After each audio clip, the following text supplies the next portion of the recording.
Klaro kaayo ang gisulti ni Kristo niya warning sa niya nga dili di ay tanan nga nagsigi og ampo, gasigi og sangyaw, hasta pagani ang nagsigi og himog milagro sa ngalan ni Hesus makasulod sa langit. Wagi siguro kaning gawali, wagi ni siguro. Ako kada adlaw man jud ko gahimog milagro. Kanilang ni ang pag-consecrate aning bino o hostiyas na mahimong lawas og dugo ni Kristo.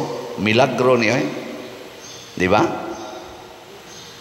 Nya kita magsigitag pangitag milagro ngadto sa lain-laing lugar. Nya ni agi kada adlaw nga milagro. Pero dili ni siya assurance tungod kay pari ko nga malangit dayon ko tungod lang kay nakahimo kog milagro ang paghimo sa bino o pan ngadto sa lawas og dugo ni Kristo. Privilege ra na nga rin ako nga gihatag sa Ginoo pinaagis gahom sa Espiritu Santo. Privilege. Dili ako maoy hinungdan ana, dili sad ang akong pagkabuutan.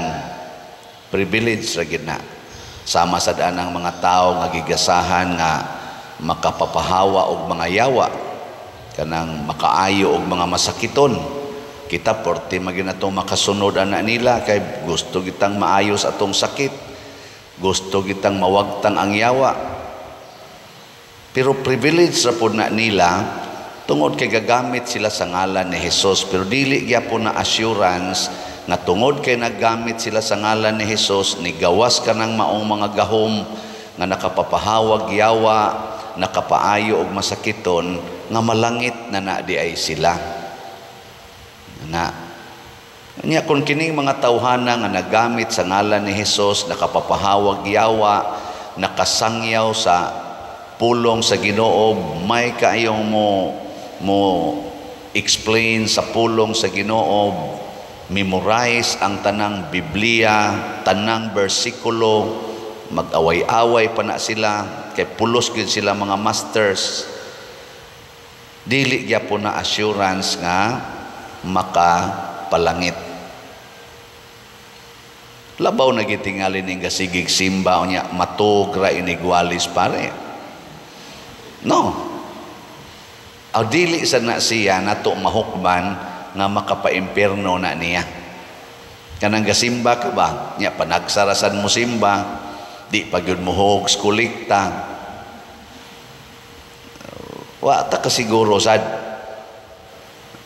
Pero mo na itong bantayan nga kung kining mga tao nga dunay privilege nga makita gyud kaayo nga naa galihok ang gahom sa Ginoo, pinaagis maayo kay muwali. Nya may kayo musangyaw, makapapahawa pagyawa, makaayo pagyog mga masakiton. Kung niingon si Kristo nga dili ni assurance nga malangit, atong bantayan, samot na ta. Samot na nang gasigi lagduwa sa computer, samot na nang gasigi lagduwa anang naang mga online sabong, online casino. Di ba?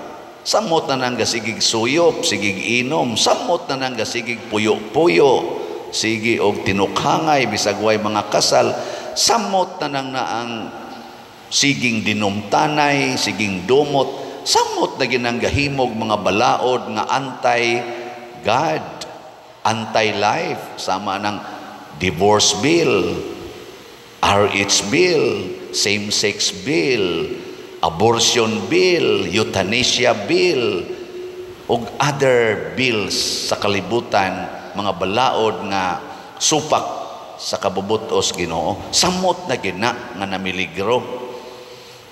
Sige, lingay mong tupad. Nawa ka mamiligro. Nawa ka mamiligro. Unsa ra man gisukdanan ni Kristo? Ingon siya diri, inigsangpit ninyo, Ginoo naghimo kog milagro, Ginoo, naghingilin kog mga yawa sa imong ngalan. Ginoo, gasigi kog sangyaw nimo. Nya ningon din siya, apan moingon unya kanila, moingon unya ako kanila, wala ako makaila kaninyo, pahawa kamong mga makasasala. Ang babag gyud ay Ginoo sa atong pagsuod sa gingharian sa Ginoo, mga igsoon, mao gyud ang sala. Lingay mong tupad ing nawa kaysa. Ngutana ba? Kay kanang imong sala og di na makuha nimo, bisag makakuha pa kag mga yawa og mga sakit diha sa imong isig katao, bisan kining akong wali makapatandog panininyo o makapausab sa inyong kinabuhi, kamo mao'y malangit, dili ako. Basta ang akong sala wa nako kuhaa. Ang yawa nga naa ninyo akong gipapahawa, pero ang sala nga niya nako yawa mangyapo na. Di ba? Unsa may mga timaan nga naa tay yawa? Una, sala. Mao ginay number 1. Ikaduha, kanang kahadlok. Sunod, kanang naang attachment sa mga butang sa kalibutan, labi na nas kwarta. Maunay mga timaan nga ang yawa mo'y nagkontrol sa atong kinabuhi. Sige, laing lingi sa imong tupad, inawa ka kontrolaro sa yawa. Naarabay pipila nato nga ipaglalaban gid ang sala. Kana lang nagpuyo-puyo. Ay sus, moingon gyud tuo magkanang pader. Storya ra na niya. Ana ipaglalaban gid ba? And ayaw na nagdumti ang imong silingan, kadang imong igsuon, pagtingog na mo siya ba dire, binuangan kog maayo. Sige bita kog tingog anang buang-buang, o man ginamo tagad nako. Nya magsige lang jud ko sa kog buang ko dire. Magsige kog tagad anang di mo tagad nako. Mo na ito mga rason, ipaglalaban nimo ang sala. Patay ka diha. Nangalipay ra pud ko nga dunay daghan na kaayo nga moduol dinhi pader magpakasal mi. 25 na may katuig, 22 na may katuig, 30 na may katuig, diha pa gani 40 na may katuig ng puyo-puyo pader. Civilly married rami. Sus ikaw gyud nakapa usab sa among huna-huna, nako luwas na mo, pwede na mo mamatay. No, hindi ko magkasal, nako pwede na mo mamatay. Kaya nga naman, inyo nang gitangtang ang sala, naminaw na mo sa Ginoo. Minsan niya, ikaw pa din, nako wapay siguro. Ako, pinaagi aning sakramentos kasal, sakramentos misa, nakahimo kog milagro, pagtangtang sa inyong mga sala, kamong nidawat sa maong mga sakramento. Pero ako, doon na sad ko'y akong obligasyon nga maminaw sad ko sa pulong sa Ginoo. Mao na ni ay hari, kinsa tong hari din sa Israel, si Koan, Joaquin, nga iyang mama si ni Justa. Gidescribe ni sila nga mga unsa man, mga dautan o kinabuhi at tubangan sa Ginoo, pasabot mga makasasala. Kini si Nabucodonosor nga hari sa Babylonia, mao ni ang nagrepresent or sa panahon sa mga Israel kana mga pagans, mga tao nga wa magtuo ni Yahweh, mao na sila nagrepresent sa yawa or sa sala. Mao na nga ang mga Israelita nga nagrepresent sa Ginoo, makigubat gyud, makigubat murabag ang gubat sa una between sa tao, mga tao nga iya sa Ginoo o mga tao nga iya sa yawa. Nya mapildi ganito ang iya sa Ginoo, pasabot nidaog ang yawa. Nya unsa may na resulta dire? Pag abot gyud ni Nabucodonosor, nagilibutan na niya ang siyudad sa gingharian ni Joaquin, ang Jerusalem. Unsa may gibuhat ni Joaquin og na iyang mama, mi-surrender, mi-submit ngadto sa mga makasasala. Unsa may translation ani sa tong kinabuhi? Kana bitang pananglitan, bana ka, kasado ka, gikasal ka sa imong asawa. Na kaysa wa. Tubag. Ang bana ba nakasal sa iyang asawa? Na isa wa. Kusga. Karon naaman siya ay office mate nga napaangkan sa ilang manager. Nya gibiyaan kay nabalhin ng manager. Didto naman sad nagparayg-parayg sa imong bana kay assistant branch manager man siya. Nya ang imong bana kay lami sa kayog lawas ning bayhana. Nya labas pa kaayo kay manager goy handle for official use only. So dili gyud kaayo siya kaning lata. Hugot pa kay angay. Unsa may buhaton sa bana? Mutubay o dili? Kung mutubay siya atong bayhana, unsa man siya nakasala wa? So tingog oy. Unyag dili siya mutubay, nakasa siya wa. Nya sa inyong paminaw di ka siya mutubay. Ha?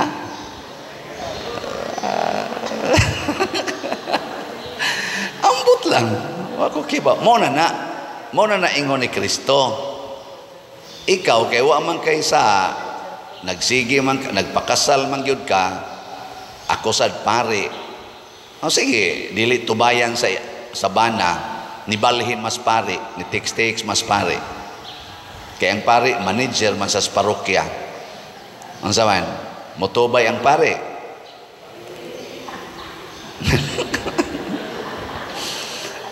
Maulagi na. Makita na diha kung ang imong paggamit sa ngalan ni Jesus, ang paggamit nato sa pulong ni Jesus, labi na gining milagro nga niya sa santos nga misa o sa ubang mga sakramento, tinuod ba gyud nga makaluwas sa atong sala. Unsaon man, matud pa ni Kristo, ang tao nga naminaw sa akong gisulti, apan dili magtuma niini, mahisama sa usa ka taong buang-buang nga nagtukod sa iyang balay diha sa bas, nga inig hapak na sa hangin, igabot na sa mga baha ug bagyo, matunas lang dayon. Maura sad na ang atong kinabuhi, sige ta dinhi og simba, pero dili ta willing nga motuman sa sugo sa Ginoo. Inig abot dayon sa tentasyon, madara dayon ta.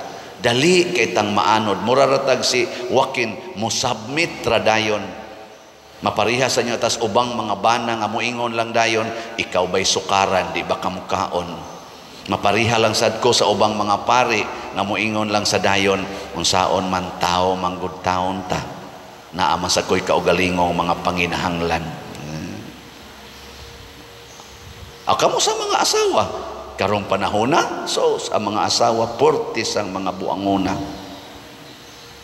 Ay daghan na kayo mga asawa nga nagnaasay fling-fling oy, unya tukhang-tukhang panagsa, labi na gilaygit na, nya may kay mudasad og kondom, taod sa kondom o kana mga pills, ay sus mo sekreto sa tukhang-tukhang, labi naglayo ang bana, na tuan na mutukhang sad.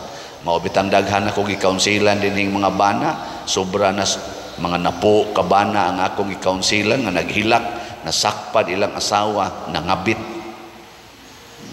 Kaya gimugtuo nga kanang mga asawa di na mangabit. Karong panahon na, wag left and right na. Muingon pa magay ng ubang asawa, oy, it's our right to be happy.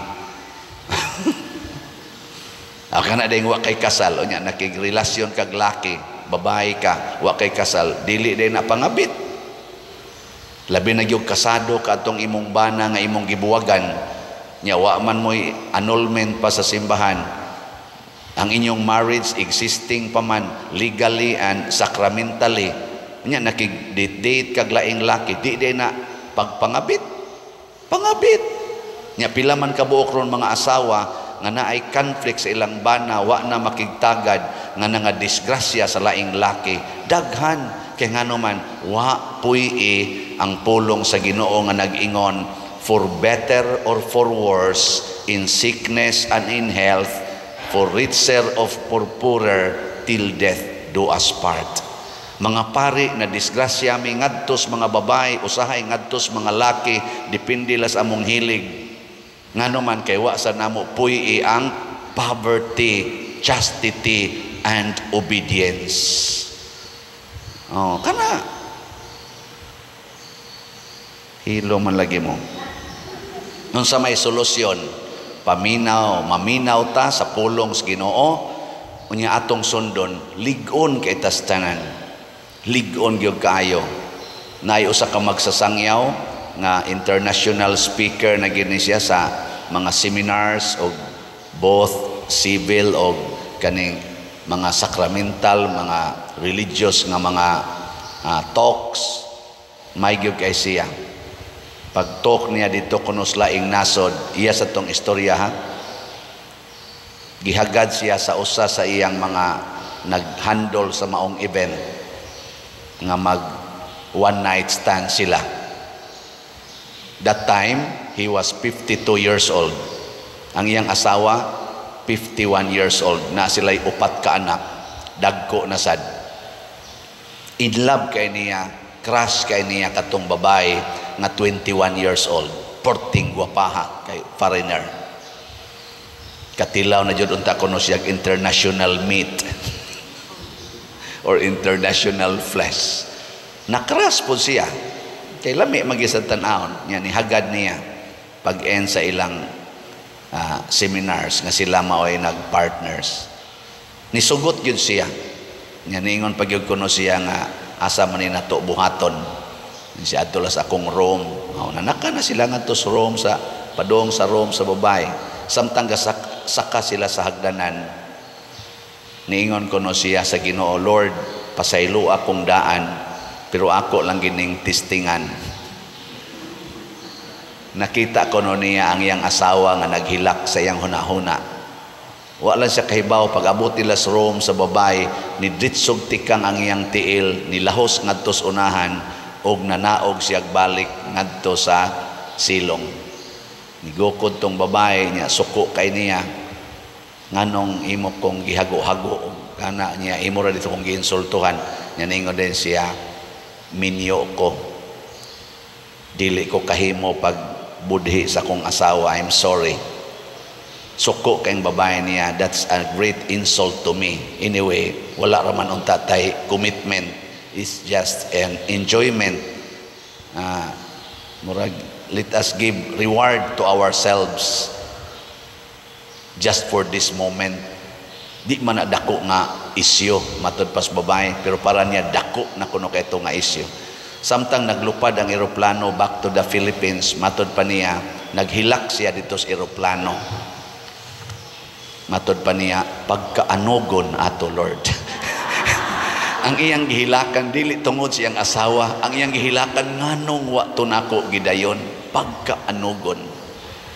Nga pag-abot na niya sa airport, nahibong siya nga wa man musugat ang iyang asawa, ang iya ramang duha ka anak na nagdaas ilang sakyanan o gisugat siya. Wa dito iyang asawa. Pag-abot na niya sa ilang balay, ang iyang asawa mo ginay mo ablis gate o musugat kay layo pa magjutay ang ilang main door. Ang iya gyapong anak mo ni ablis gate, ang iyang asawa gabarog ra sa may pultahan. Pag-abot dito nitutok kunong iyang asawa siyang naong niya siya nigakos siyang asawa, niingon din iyang asawa, gigakosan siya o gihonghongan, it's okay, I understand. Kasabot mo? Nahibawan sa asawa ang iyang struggle emotionally. Ngano man, kay ang husband and wife are no longer two but one flesh. What the husband felt and did will affect to the wife immediately because of God's grace. Ingon ana,